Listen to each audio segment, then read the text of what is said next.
Hello दोस्तों, आज हम भौतिक भूगोल के मूल सिद्धांत के पहले अध्याय भूगोल एक विषय के रूप में के पहले भाग के बारे में चर्चा करेंगे।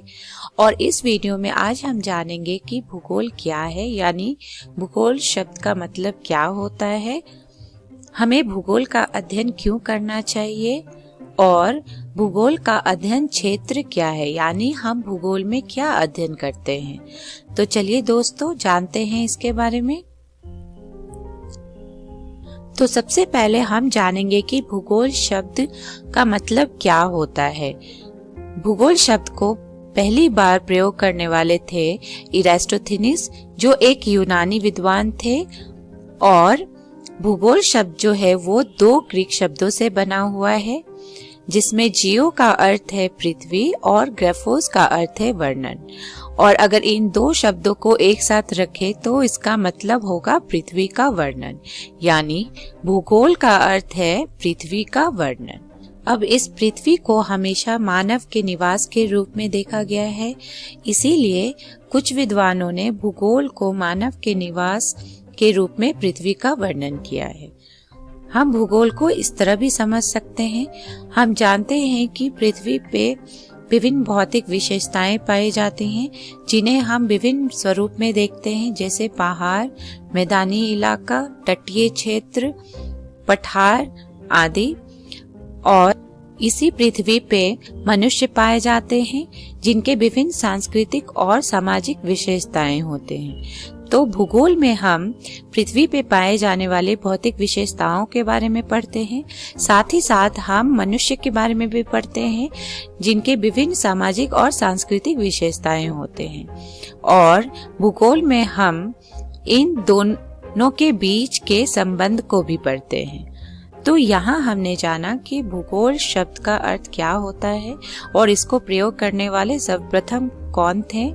और भूगोल में हम भौतिक विशेषताओं के साथ साथ मनुष्य के बारे में पढ़ते हैं और इन दोनों के बीच के संबंध के बारे में भी पढ़ते हैं। चलिए अब जानते हैं हम कि हमें भूगोल का अध्ययन क्यों करना चाहिए। तो जैसे कि हम जानते हैं कि हमने भूगोल को पिछली कक्षाओं में सामाजिक विज्ञान पाठ्यक्रम के अंदर पढ़े थे, लेकिन अब हम भूगोल को एक अलग और एक स्वतंत्र विषय के रूप में पढ़ेंगे। तो इसीलिए हमें ये जानने की आवश्यकता है यहाँ कि हमें भूगोल को एक स्वतंत्र और अलग विषय के रूप में क्यों अध्ययन करना चाहिए। तो हम जानते हैं कि मनुष्य जो हैं, जो पृथ्वी पे रहते हैं, वो प्राकृतिक संसाधनों पे निर्भर रहते हैं अपनी जीविका के लिए। और इसे हम इस चित्र के द्वारा भी समझ सकते हैं। यहाँ हम देख सकते हैं कि किस तरह मनुष्य जो है वो प्रकृति पे निर्भर होते हैं अपने विभिन्न आवश्यकताओं के लिए। तो ये निर्भरता के कारण मानव और प्रकृति के बीच एक संबंध स्थापित होता है। तो ये मानव और प्रकृति के बीच जो संबंध होता है उसे समझने के लिए हमें भूगोल का अध्ययन करना चाहिए। हम भूगोल का अध्ययन इसीलिए भी करते हैं क्योंकि हमें स्थानिक तथा लौकिक भिन्नता के बारे में पता चलता है। अब हम यहाँ जानेंगे कि स्थानिक तथा लौकिक भिन्नता क्या होता है। तो स्थानिक भिन्नता को हम स्पेशल वेरिएशन के नाम से भी जानते हैं और इसे हम इस तरह समझ सकते हैं। यहाँ हम उदाहरण लेंगे भारत देश का।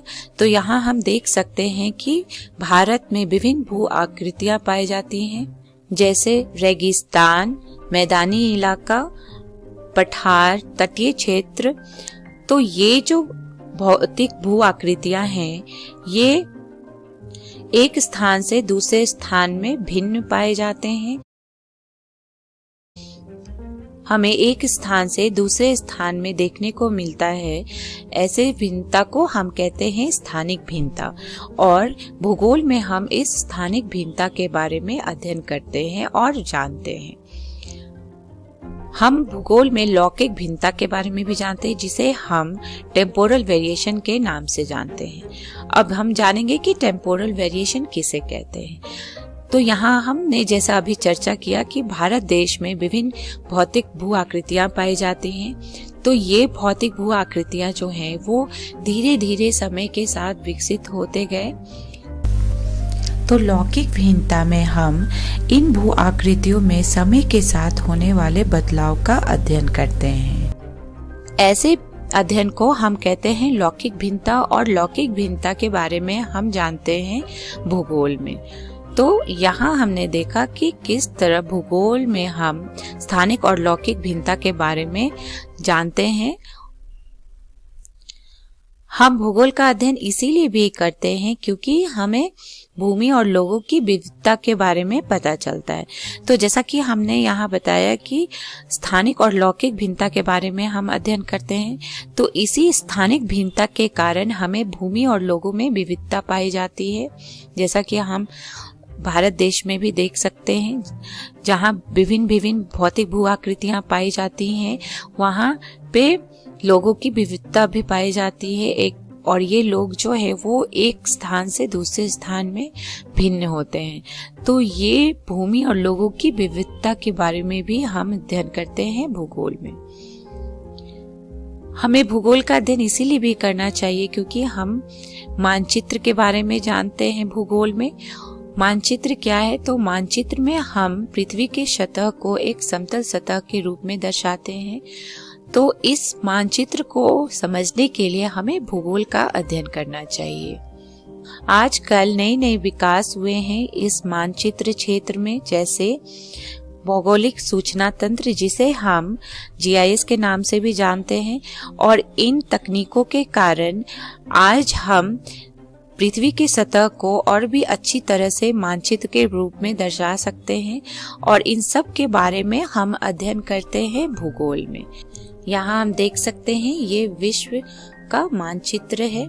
तो यहाँ हमने जाना कि हमें भूगोल का अध्ययन क्यों करना चाहिए। अब हम जानेंगे प्रकृति और मानव के रिश्ते। जैसा कि हमने पहले चर्चा किया है कि हम भूगोल का अध्ययन इसीलिए करते हैं क्योंकि मानव जो है वो प्रकृति पे निर्भर होते हैं अपने जीविका के लिए, और इसीलिए प्रकृति और मानव के बीच जो है वो एक संबंध स्थापित होता है। तो यहाँ हम देखेंगे कि प्रकृति और मानव के बीच कैसे रिश्ते पाए जाते हैं। तो मानव और प्रकृति का रिश्ता जो है उसे हम दो भागों में देख सकते हैं, दो अवस्था में देख सकते हैं। पहला अवस्था जो है वो आदिम लोग का अवस्था है, जहाँ आदिम लोग जो है अपनी आवश्यकताओं के लिए प्रकृति पे निर्भर होते थे, और ऐसे मानव को प्रकृति प्रभावित मानव कहा गया।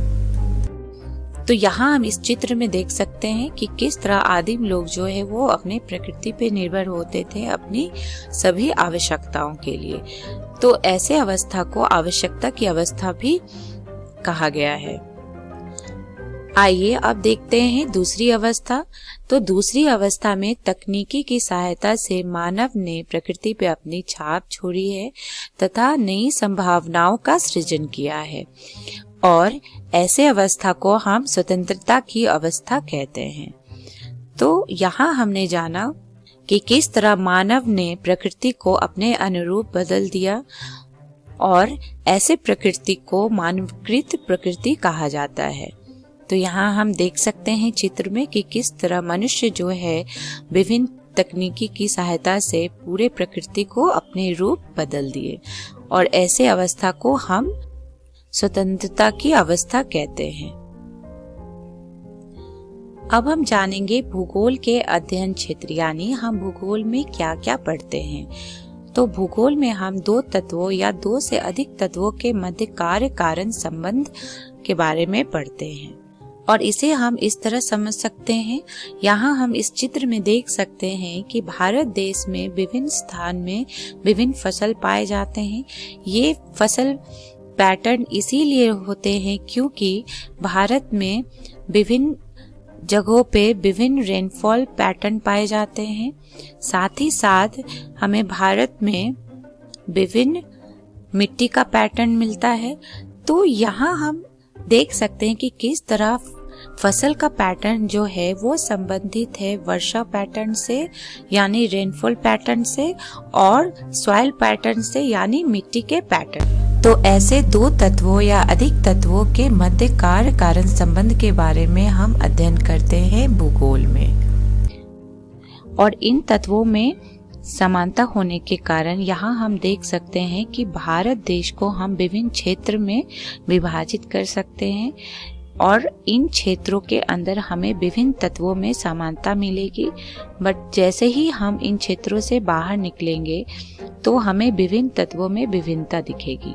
तो ऐसे भिन्नता को हम कहते हैं क्षेत्रीय भिन्नता, जहाँ क्षेत्र के अंदर समानता होती है लेकिन क्षेत्र के बाहर हमें विभिन्नता मिलता है विभिन्न तत्वों में, और ये एक दूसरे से विभिन्न होते हैं। यानी जो सारे क्षेत्र हैं वो एक दूसरे से विभिन्न होते हैं। तो ऐसे क्षेत्रीय भिन्नता के बारे में हम अध्ययन करते हैं भूगोल में।